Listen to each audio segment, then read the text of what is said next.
Hello and welcome back to Around the World Today. I'm your host Terry Davis, and today's episode we delve into the complex and evolving story of devolution in Northern Ireland. From its early days of self-governance to the challenges and milestones that have shaped its current political landscape, Northern Ireland's journey offers a profound insight into the dynamics of power sharing and regional autonomy.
Devolution in Northern Ireland has deep and complex roots, shaped by its history of political compromise, conflict, and the eventual reconciliation.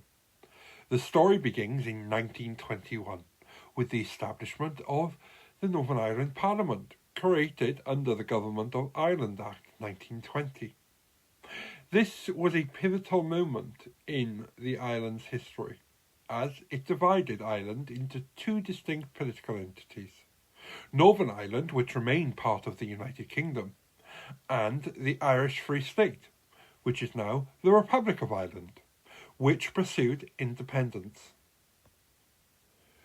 The Northern Ireland Parliament was granted control over domestic matters, including education, healthcare, and policing, giving the region a degree of self-governance, while remaining under the broader sovereignty of Westminster. The arrangement reflected the desire of Northern Ireland's Unionist majority, who were committed to maintaining their ties to the UK. However, it also cemented deep divisions within the region, as the nationalised minority, who identified more closely with the United Ireland, often felt excluded and marginalised as tensions grew, practically over issues of civil rights and governance. The political landscape became increasingly unstable. By the late 1960s, these divisions erupted into a period of intense sectarianism, violence, and political unrest, known as the Troubles, the conflict which lasted over 3 decades, saw thousands of lives lost, and communities deeply scarred by bombings, assassinations, and paramilitary violence. In 1972, in response to the escalating crisis and failure of local governments to address the unrest, the UK government suspended the Northern Ireland Parliament and imposed direct rule from Westminster. For over 25 years, decisions affecting Northern Ireland were made in London, often highlighting resentment among communities who felt discontinued and disconnected from political processes. Efforts to resolve the conflict and to restore local governments continued throughout the 1980s and 1990s, culminating in the landmark Good Friday Agreement in 1998. This agreement was a monumental achievement, bringing together political leaders from both unionist and nationalist traditions with significant input from the UK and Irish governments as well as the United States. The Good Friday Agreement laid the foundation for a new era of devolved governance, introducing a power-sharing model designed to ensure that all communities in Northern Ireland were represented. This framework established the Northern Ireland Assembly and Executive, marking the return of local decision-making and setting the stage for a more inclusive and collaborative approach to governance. Today, Northern Ireland's devolution story is a testament to resilience of its people and the importance of dialogue and compromise in overcoming even the most entrenched divisions. This expanded vision provides. The Good Friday Agreement was signed on April 10th, 1998. It was a watershed moment in Northern Ireland's history. It brought an end to decades of conflict and introduced a governance framework that emphasised inclusivity, equality and cooperation. Central to this agreement was a unique power-sharing model designed to ensure that both unionist and nationalist communities could participate equally in governance of Northern Ireland. The cornerstone of this power-sharing agreement is Northern Ireland's Assembly, a devolved legislature elected by proportional representation. The system guarantees fair representation across political parties, ensuring that majority voices are not excluded from the decision-making process. The Assembly's role is to legislate on devolved matters such as health, education and infrastructure, reflecting the specific needs and priorities of Northern Ireland's communities. At the heart of the Assembly's governance is the Executive Committee, led jointly by a First Minister and Deputy First Minister. These roles, while distinct in title, are equal in power and responsibility. A deliberate design to foster cross-community collaboration. By tradition, the First Minister is nominated by the largest party in the Assembly, while the Deputy First Minister is nominated by the largest party from the other community. This agreement requires cooperation, consensus, as both leaders must work together to ensure effective governance. The Good Friday Agreement also established a range of institutions to facilitate broader collaboration and address the unique circumstances of Northern Ireland. The North-South Ministerial Council. This body promotes cooperation on issues of mutual interest between Northern Ireland and the Republic of Ireland, fostering cross-border initiatives in areas such as transport, agriculture and the environment. The British-Irish Council, bringing together representatives from the United Kingdom, Ireland and the devolved administrations. This council supports dialogue on issues affecting the wider British Isles. Human rights and equalities body. The agreement emphasised human rights as a cornerstone of governance, creating institutions such as the Northern Ireland Human Rights Commission and the Equality Commission to protect and promote fairness across all communities. While the Good Friday Agreement was a monumental step forward, implementing its provisions has not been without challenges. Political differences between unionist and nationalist parties have led to periods of instability, including the suspension of the Assembly on several occasions, disagreements over issues such as cultural identity, legacy matters from the Troubles, and more recently Brexit-related arguments like the Northern Ireland Protocol, have tested all resilience of the power-sharing model. Despite these hurdles, the Good Friday Agreement remains a powerful symbol of hope and progress. It demonstrates that even in the face of deep-sealed divisions, dialogue and compromise can lead to meaningful change. The structures it introduced continue to shape Northern Ireland's governance, serving as a model for conflict resolution and inclusive democracy worldwide. Northern Ireland's Assembly has undergone a remarkable evolution since its establishment as part of the Good Friday Agreement. From its inception, the Assembly has envisioned as a devolved legislature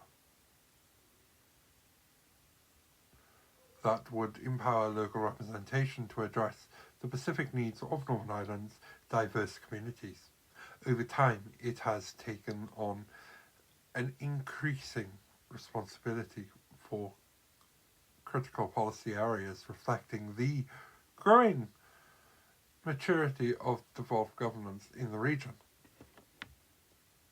Internally, the Assembly was granted the authority over areas such as health, education and agriculture and the environment. These were chosen because they directly implemented the daily lives of citizens and required a tailored approach that reflected Northern Ireland's unique social and economic context. Later, devolution of policing and justice in 2010 marked a significant milestone, as these powers had been retained by Westminster due to the sensitive nature of security issues during the Troubles. Health and education have been among the most impactable areas of devolved governance. Local control has allowed for the introduction of policies that address Northern Ireland's specific challenges, such as taking long waiting times in the Northern Ireland Health Service, or tailoring education systems to meet the needs of its diverse population. Similarly, justice reforms under the local administration have helped modernise the legal system, while fostering community-orientated police initiatives aimed at building the trust between law enforcement and the public. However, the Assembly's journey has not been without obstacles.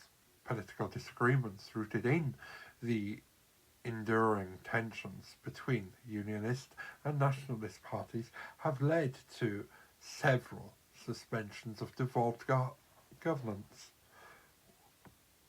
One of the most notable occurred between 2002 and 2007, during which the Assembly was dissolved entirely due to a breakdown in trust over allegations of espionage within the executive. Most recently, disputes over the Northern Ireland's Protocol, a key compound of the UK's post-Brexit agreements, have brought the government to another standstill. The protocol was designed to prevent a hard border between Northern Ireland and the Republic of Ireland by keeping Northern Ireland aligned with certain EU trade rules. While this approach has ensured the free flow of goods across the Irish Sea, it has caused friction among unionists who view it as creating barriers between Northern Ireland and the rest of the UK. The most recent suspension of the Assembly began in February 2022, following the DUP, Democratic Unionist Party's decision to withdraw from the power-sharing executive in protest against the protocol. This stalemate has left Northern Ireland without a functioning devolved government, placing additional strain on public servants and undermining public confidence in political processes. Periods of suspension not only disrupt the day-to-day governance of Northern Ireland, but also highlight the fragility of the region's political institutions. The absence of an operational assembly often leads to critical decisions being deferred or made by civil servants who lack the mandate to implement substantial reforms. Additionally, reoccurring breakdowns in governance have fueled frustration among citizens, many of whom feel that the political impasse detract from addressing the presenting issues facing the region, such as the economic inequality and strained public services. Despite these challenges, the evolution of devolved powers in Northern Ireland has also demonstrated resilience. Each suspension has eventually given way to a return to power sharing, reaffirming the commitment of local leaders to the principles of the Good Friday Agreement. The ongoing efforts to refine and strengthen the governance framework highlight the determination to make devolution work for the benefit of all communities. The story of devolved powers in Northern Ireland is therefore one of both progress and stepbacks. It reflects the region's ongoing struggle to rekindle its complex history with the aspirations of the people for a stable, inclusive, and prosperous future. Brexit has profoundly impacted Northern Ireland's devolved governance, introducing new challenges and highlighting existing political tensions. One of the most significant outcomes has been the Northern Ireland Protocol, a central compound of the UK's post-Brexit arrangements, designed to prevent a hard border between Northern Ireland and the Republic of Ireland, while this agreement has maintained the peace secured by the Good Friday Agreement. By ensuring free movement of goods across the Irish border, it has also created a new friction within Northern Ireland's political landscape. The protocol requires Northern Ireland to remain aligned with certain EU rules on global efficiency, effectively establishing a customs and regulatory border in the Irish Sea between Northern Ireland and the rest of the United Kingdom. For many nationalists and businesses, the protocol is seen as a pragmatic solution that preserves economic stability and the peace. However, unionist parties, practically the DUP, view it as undermining Northern Ireland's peace within the UK and police within the UK, and as a betrayal of their sovereignty. These concerns have fueled political tensions and contributed to the most recent suspension of the Northern Ireland Assembly in 2022. The DUP in particular has refused to participate in power sharing unless significant changes are made to the protocol, a stance that has left devolved governance in a prolonged state of paralysis. Aiding to these complexities is the introduction of the Stormont Break, a mechanism introduced in the Windsor Framework, a revised agreement intended to address some of the concerns surrounding the protocol. The Stormont Break allows the Northern Ireland Assembly to challenge the application of new EU law if they believe these laws would have a significant impact on the region. Recently, the DUP invoked a storm break to challenge the EU law change related to chemical labelling, citing it has an example of EU regulations continue to affect Northern Ireland disproportionately, while this move underscores the potential for local representatives to exert influence over EU legislation. It also highlights that the delicate balance of managing Northern Ireland's unique post-Brexit position. Beyond Brexit, Northern Ireland's continue to face significant governance challenges. The suspension of the Assembly has left key decisions about public services, infrastructure and economic development in limbo. Civil servants, while capable, lack the democratic mandate to implement substantial changes, leaving many critical issues unsolved. That has now been addressed. There is now back a government, an executive, and a assembly, all now nicely back, and a new First Minister and Deputy First Minister. The economic impacts of these political deadlocks are becoming increasingly evident. Businesses, especially those reliant on cross-border trade, have expressed concerns about the uncertainty surrounding the protocol's future. Seemingly, public services such as healthcare and education are under strain, which delayed reforms, funding shortfalls exacerbated already significant challenges, yet important to acknowledge the resilience of Northern Ireland's communities and institutions. In navigating these difficulties, efforts to resolve the political impasse continue with negotiations between the UK government and the EU and Northern Ireland's political parties, aiming to find the way forward. The current situation serves as a stark reminder of the complexities of governing a region with a deeply divided political landscape and a unique position within the post-Brexit framework.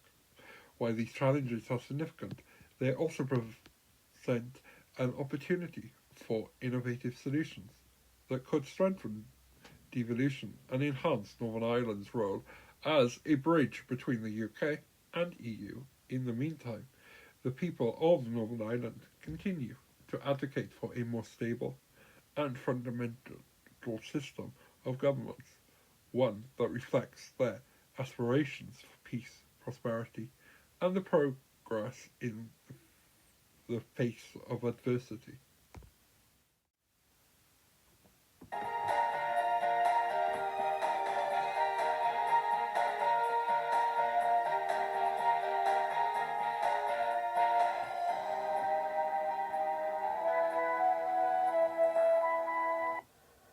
Devolution has profoundly shaped Northern Ireland's socio-political landscape, offering both opportunities and challenges for its diverse communities, while the implementation of the Good Friday Agreement in 1998 created a framework for peace and political stability.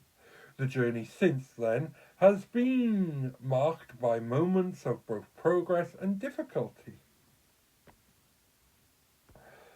Urban regeneration projects in cities like Belfast and Derry have also played a critical role in transforming Northern Ireland's socio-political environment.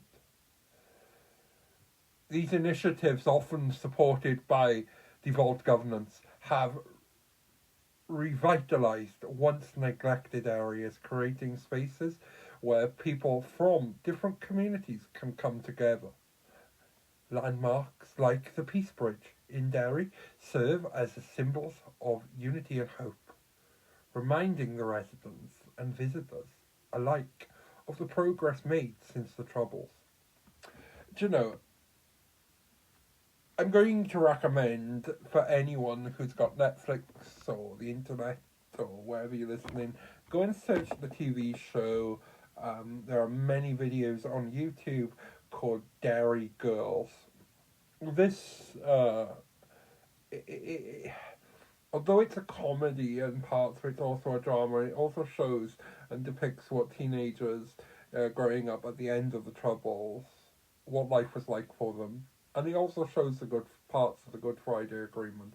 It is very good. I really do recommend Sister Mary Michael. She is lovely. Sister Michael is the best. However, despite these advancements, significantly, challenges remain. Northern Ireland continues to grapple with issues of social and economic inequality, practically in rural areas and regions disproportionately affected by legacy of the Troubles, while cities like Belfast have seen substantial economic growth. Many smaller towns and villages feel left behind, with limited access to jobs, education and infrastructure. Another pressing issue is the ongoing polarisation within Northern Ireland's political system, which often mirrors broader divisions within society. Although leaders like O'Neill have made efforts to foster dialogue, political disagreements, practically over issues like the Northern Ireland Protocol, can exacerbate tensions on the ground.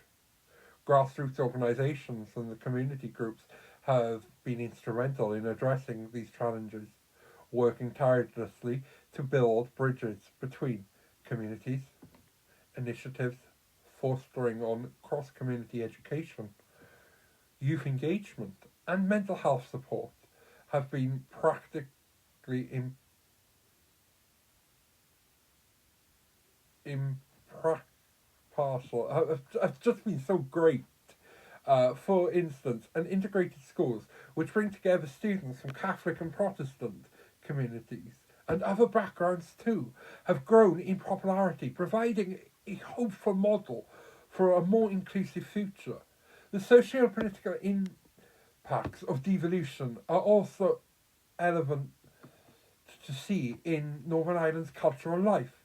The region's vibrant art scene, supported in part by devolved policies, has become a platform for exploring complex issues of identity, history, reconciliation. Film, literature and music often reflect lived experiences of Northern Ireland's people, offering a medium through which they can possess and process their past and their evolution of the future. And one of those programs, as I've already mentioned, is Dairy Girls. There are many bits in this program that you see that the history of what's happening, but it's told from people from who were there, from their eyes in the 90s.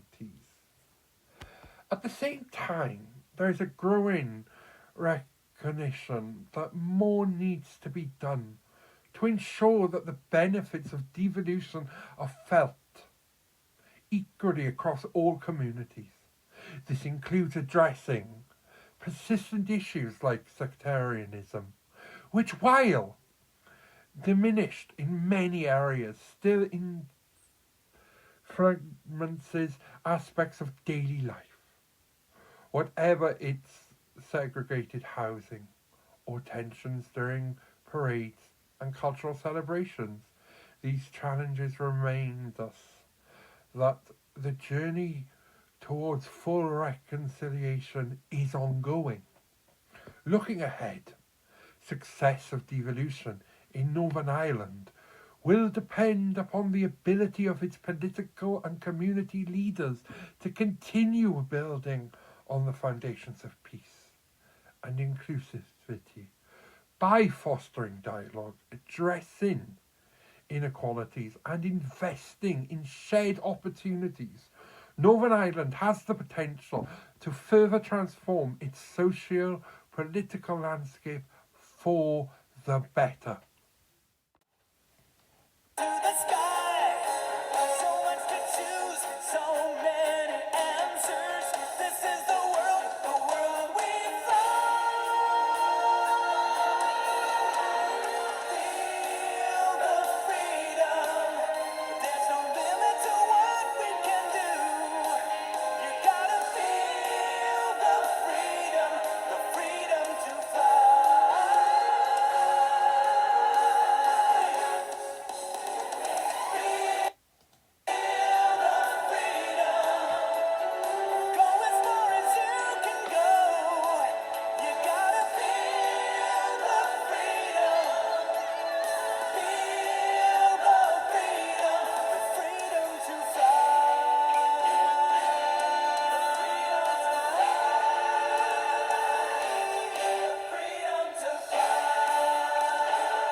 Northern Ireland's devolution journey serves as both a testament to the resilience of its people and reflection of its complex dynamics of governance.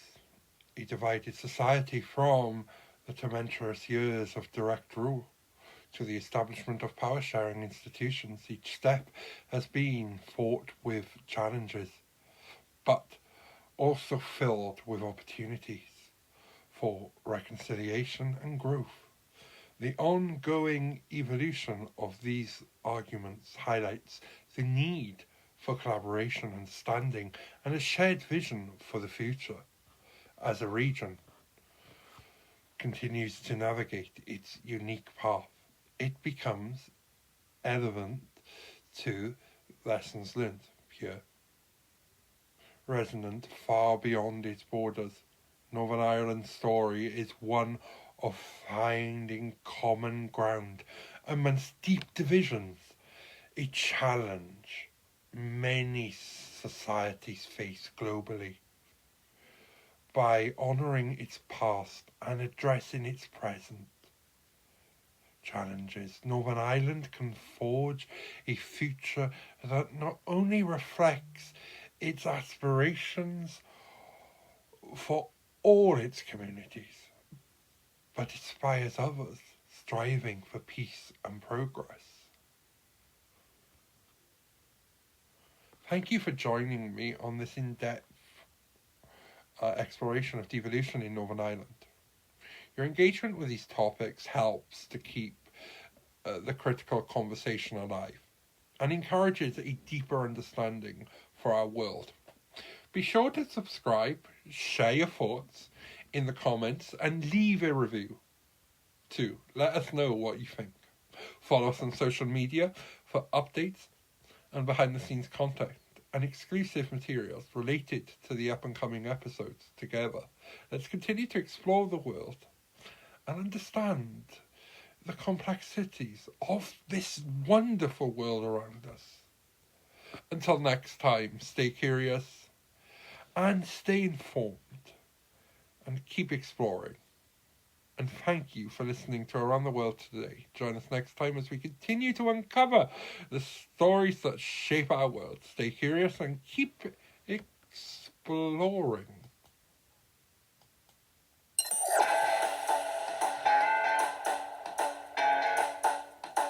And that's it for this week's episode. Add us to your podcatcher or on iTunes now so that you can make sure you never miss out on another second of our wonderful podcast. We would hate for you to miss out. Have a great